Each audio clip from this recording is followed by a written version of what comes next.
Good morning, everybody. Happy Monday to you. I'm Rob Evans, and welcome to Daybreak Plus. We're breaking down all the biggest news you may have missed overnight, and we are digging deep into what matters to you. The big topic today is talking about Texas men's basketball, firing a coach, hiring a new coach. That in just a moment. But first, we're going to start with more local sports. It is spring, and it is baseball season. Round Rock Express starting its new AAA season this week. This past Saturday, the minor league team welcomed more than 3,000 people to Dell Diamond for the annual FanFest. Take a look at that, getting up close and personal with the mascots, with the team, with the animals. Why not? Spike, the mascot there. They had a petting zoo there, train rides. Tim Jackson is the team's GM. And he said, while baseball is important and it's great, really the focus is on creating memorable experiences every time you go out to the game. Take a listen. Whether that's my two young daughters who are 7 and 4, they're coming out for Princess Night, because Ariel's going to be here. They're not because my shortstop, or we're on a 10-game winning streak. And so there really is some every night for everybody. The Friday night fireworks we're obviously known for. The dollar hot dogs on Wednesdays. People come out for all sorts of reasons. Baseball is a social sport, and we love to lean into that as much as we can. The Round Rock Express home opener is April the 1st against the Toledo Mud Hens. And it will be a fantastic season for them on and off the field. Get on out there and bring your family. Well, it was a busy weekend for a group of local veterans. Take a look at this.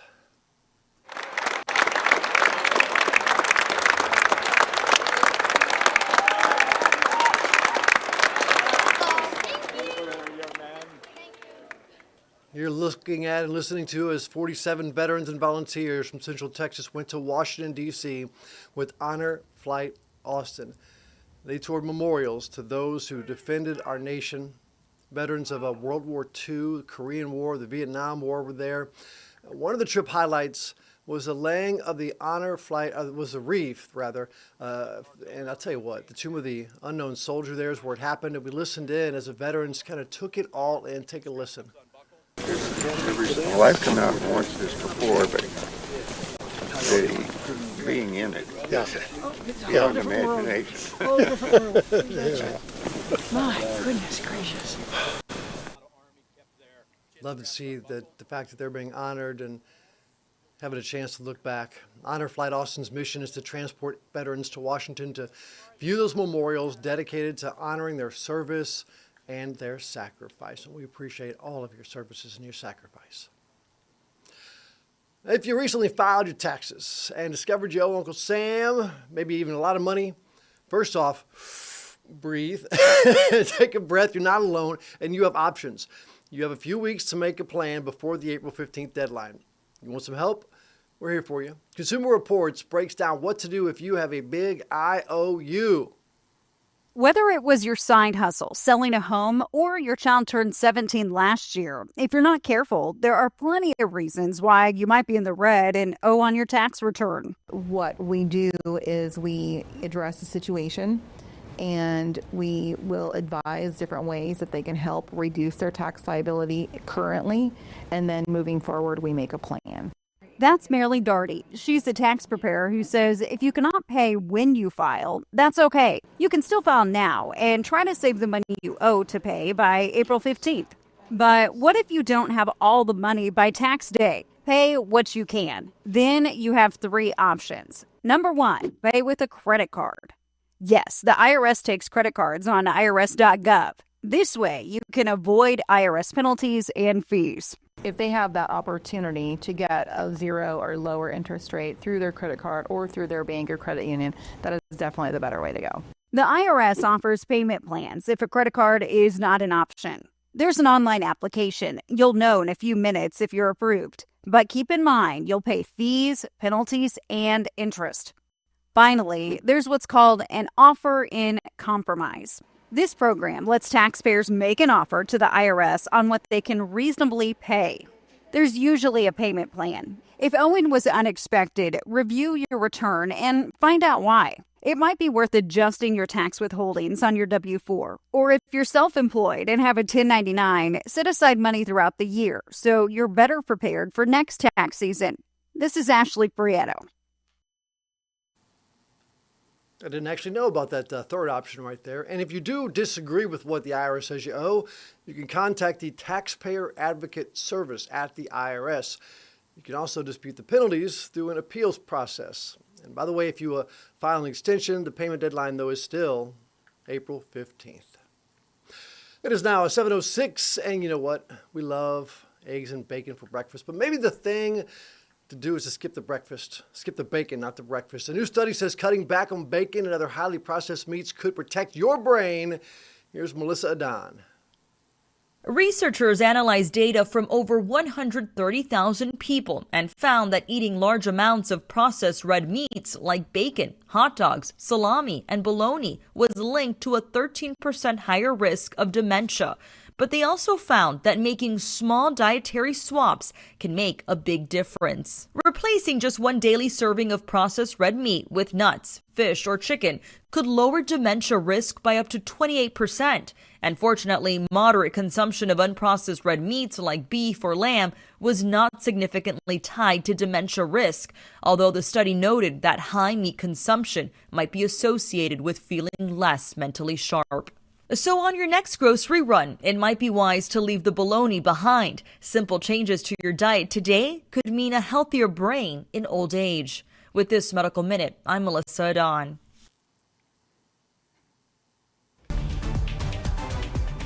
All right, good morning, everyone. Hi, how are you, Grace? Sorry. I should have waited for excited. you, Rob. Yeah, all right. Let's get a look on our conditions for this week. A little sneak peek look at that 7-day forecast for you guys. We are going to continue to track some really nice conditions, although it was quite noisy last night. Let's take a look outside right now. It is a gorgeous morning here in Austin, Texas. A little bit backlit as we see our first lights of day here. Temperatures are pretty good. We're sitting in the 50s and the 60s across the region right now. Wind speeds not too bad. A couple of isolated gusts, but nothing out of the ordinary for this morning. There's those temperatures for you. 50 degrees in Mason, Fredericksburg, now down to 48 for Llano, 61 for Austin, and also mostly in the 60s out towards the east end as well. So satellite radar looks pretty good. We did have some lingering clouds out there this morning. However, shifting off to the east, that's where our really noisy storms from last night have gone. Now shifting through the New Orleans area, they've got a flood warning out for them. They've got a severe thunderstorm warning out and also a severe thunderstorm watch for the whole kind of toe there of Louisiana. So thankfully, all of our active weather is gone in a way for at least a little while, but we do have some active rain chances coming back into our region later on this week. Here's a look at those rainfall totals that we saw last night. As that boundary was moving through the I-35 corridor, we actually did get some good rain up from Georgetown all the way down through the Austin metro, above an inch for areas in South Austin there, almost an inch over towards the east end there, and then down towards the northern ends of Caldwell County. It does look like we got near almost 2 inches for some places, so that is great news for our drought conditions. However, we're going to need a little bit more, but we are getting a little bit more as we head towards the end of this week. Now today and tomorrow going to be really gorgeous days, pretty hot days as well. We'll get up to 84 degrees for this afternoon, and then tomorrow we're trending towards 90 for our high temperature.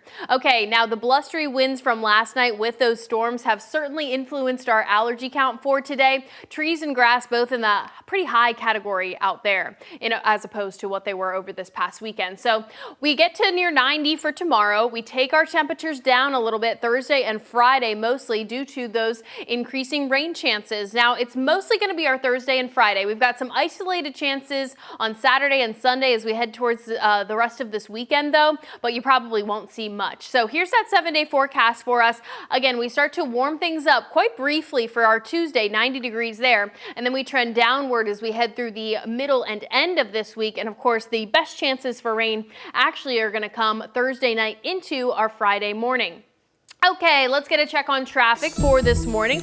We've got some updates across the region, and honestly, the map is starting to light up pretty recently here. So zooming on in, we do have a stalled vehicle, and that's going to be blocking the shoulder there. That's I-35 northbound, that Old Torf exit 232A. Not causing any major issues there, but certainly could slow you down a little bit. We also had one crash up towards Research Boulevard there that has since since been cleared. So you're in the green for that region. And I will say another region we have to watch out for this morning is going to be Bee Cave Parkway between 620 there and Vista Ridge. We did have a gas leak there on Friday, which doesn't look like they've totally fixed up just yet. So this area is going to be closed down for this morning. All right, drive times for you. 39 minutes Buda to downtown, quite slow there. And then Round Rock to 183, 19 minutes there. Back to you, Rob. All right, Grace, thank you very much. It is 7:11 right now, and today an appeals court will begin to weigh in on President Donald Trump's use of the centuries-old Alien Enemies Act. Now, he used this law to deport hundreds of alleged Venezuelan gang members. We've been covering this for quite some time now.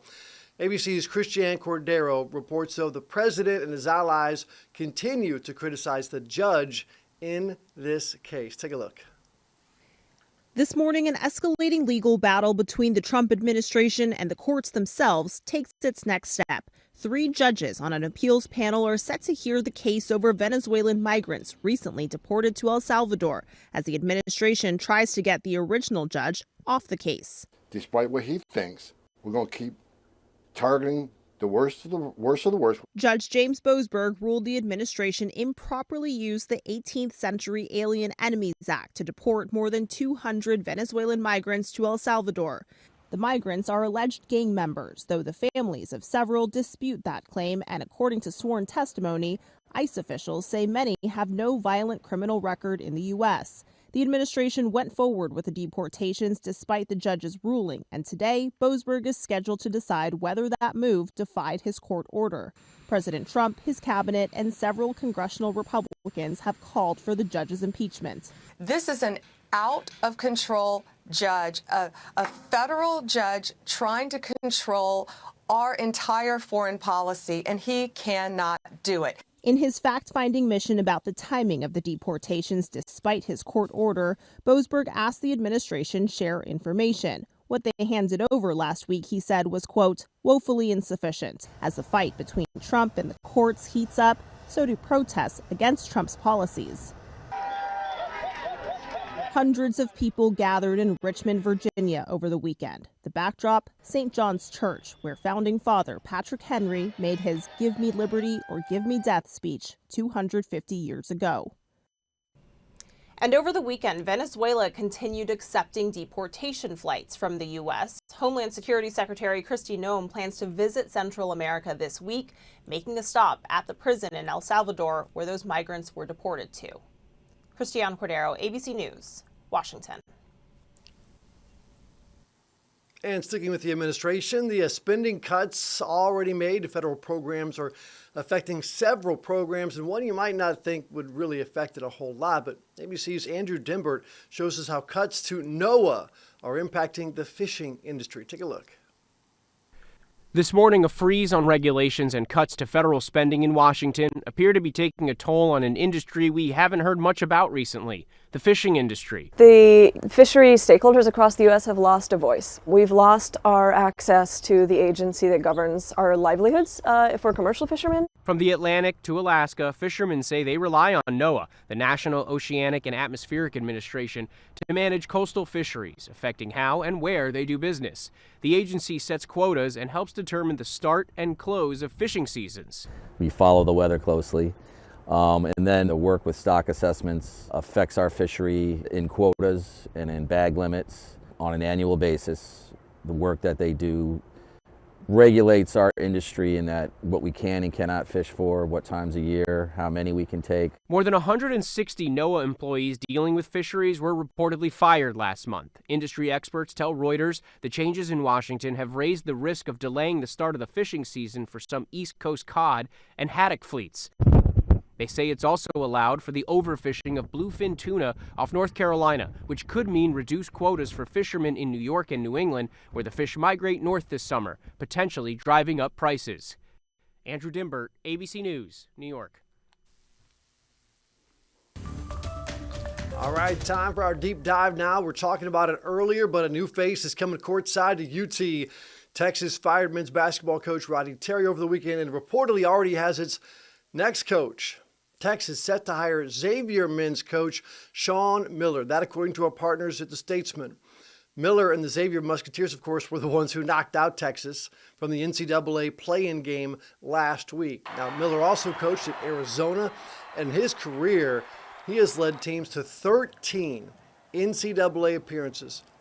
Terry, meanwhile, let go with 3 years left in his contract. He took over an interim role in 2023 after Texas fired Chris Beard for a domestic violence incident. Terry led Texas to the Elite Eights. Now, before Terry's firing, Miller, before the NCAA tournament, was talking about UT. He had some good things to say. Take a listen to what he had to say. With Weaver, I think Texas is a better team. I really do. He's really an instrumental player. And I know they played most of the season without him, but we knew that if he would play, and tonight, lo and behold, he played 30 minutes. I thought they posed some different challenges against us that, quite frankly, the SEC didn't have to deal with when they played Texas this year. Getting him back, I think it makes our victory even better because I think Texas is an overall better team with Weaver. And after Coach Terry was released or let go, he released a statement writing, quote, "Thank you to the Longhorn Nation, our student section, the Corral, all of our wonderful donors and supporters who have been consistently great to me and our program. I'll forever be a Longhorn." Very classy man, classy statement. UT's vice president and athletics director released a statement calling the decision difficult, but praising Terry's leadership and wishing him the best in the future. All right, so who is Miller, right? Well, we're going to talk about that, right? Of course, we know he helped knock out Texas in the first four. He has seen a lot of talent in his career and coached it as well, including NBA players like DeAndre Ayton, Aaron Gordon, Larry Markkanen, TJ McConnell. And his resume, well, you can describe it in one word: winner. He was at Xavier, he was at Arizona, and his career record, 487 and 197. That's a 71% percentage. How about that? 71% win percentage in 20 years. He has had 8 Sweet 16 appearances, along with 4 Elite 8 showings. Now, to put that into perspective, what does that mean? Well, Texas has also had 4 Elite 8 appearances in the past 35 years. And Miller has had it by himself in the past 20 with 2 different teams, which you have to rebuild every time you go somewhere, right? Now, you can't win without the team, and that's the biggest question right now for this program. Let's count them up. 7 seniors will not be on the roster next season. Outside of these guys, only 3 players got significant minutes. So with the transfer portal opening on Monday, well, work starts right now, which is why they made the call so early to hire the new coach. Interesting to see how Miller is going to replenish the roster. So good luck to him. Good luck to Texas. So, hey, exciting time. Things are moving. And we leave you this morning with something to talk about. Texas is full of cool, unique names, towns like you never heard of before. Some sound like they can't be real, right? Each of these communities has a treasured story passed down through generations about how did that name come to be. What about Ding Dong, Texas? Have you heard of it? It's a thing. Jacob Wallen takes us to the town right here in Central Texas to hear its story. There are lots of famous places around the Lone Star State, but right here in Central Texas, there's one place you may not be familiar with, even if its name may ring a bell. Ding Dong, Texas. That's right, Ding Dong, Texas. Ding Dong is a small, unincorporated community just a few minutes outside of Killeen, fittingly enough, in Bell County. So, where does a name like Ding Dong come from? Killeen Library Director Deanna Frazee looked through the Bell County history books to find the answer. According to historical accounts, Ding Dong got its name in the early 1930s when Zulus, or Zoilus, depending on who you ask, and his nephew Bert Bell opened up a country store. They needed a sign to promote it, so they hired painter C.C. Hoover. As Hoover was buying materials for the sign in Florence, the owner of the shop reportedly suggested he should paint 2 big bells on it in honor of the owner's names, and write Ding Dong underneath as a bit of fun. And they painted bells over it, and it just kind of became Ding Dong because of those bells. Sadly, that sign is no longer standing. There used to be a highway sign, perhaps, but it kept getting stolen, so they just gave up on it. But its legacy lives on, especially in the Country Pride Market, where you can even find some Ding Dong merchandise. There isn't too much in Ding Dong. It's just quiet, mostly. People keep to themselves for the most part, and it's just a nice place to live out in the country. The 2000 census listed Ding Dong's population at just 22 people, including Killeen reference librarian Walter Mochigimba. My family lived out there starting in 1995, and we've had a place that my mom painted a sign that says Ding Dong Dell. However, Ding Dong is recognized as a community by Bell County and is even the unofficial home of the Southwest Bell County Volunteer Fire Department, which serves several communities in the area.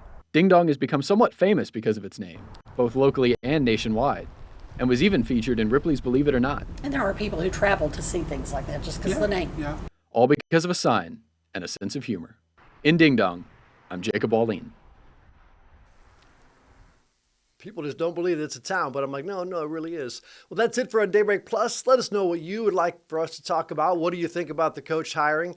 Coach Miller, message us at 512-459 or 9442. Again, 512-459-9442.